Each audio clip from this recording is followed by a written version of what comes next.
சற்று முன் கிடைக்கப்பெற்ற மிக மிக முக்கியமான செய்தி ஒன்று வெளியாகியிருக்கிறது.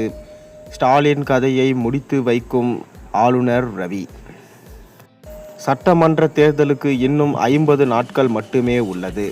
தொடர்ந்து திமுகவில் கூட்டணி கட்சிகள் தற்போது வலுப்பெற்று கொண்டே வருகிறது.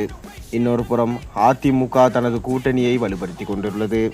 தொடர்ந்து இம்முறை தேர்தல் என்பது 4 முனை போட்டியாக திமுகவுக்கு சவாலாக இருக்க போகிறது.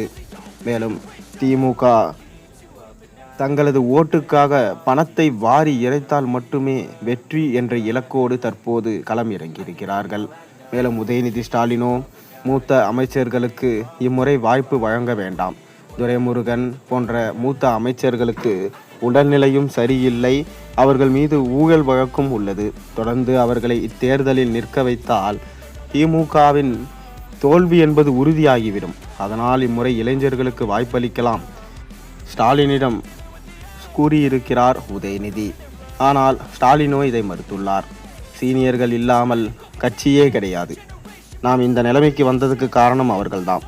அவர்கள் இல்லாமல் நாம் எதையும் செய்ய முடியாது என அவர் சொல்லியுள்ளார். தொடர்ந்து இம்முறை அனைத்து மூத்த அமைச்சர்களும் தங்களுக்கு தொகுதி வாரியாக கிட்டத்தட்ட ஒரு தொகுதிக்கும் பல ஆயிரம் கோடிகளை செலவு செய்ய திட்டமிட்டிருப்பதாகவும், அதாவது இதுவரை சேர்த்த 40,000 கோடி அந்த பணத்தை இந்த தேர்தலில் எப்படியாவது செலவு செய்து மக்களிடமிருந்து கணிசமான வாக்குகளை பெற்று இனி அசைக்கவே முடியாத கட்சியாக திமுகவை உருவாக்க வேண்டும் என்பதில் ஸ்டாலின் தீவிரம் காட்டி வருகிறார்.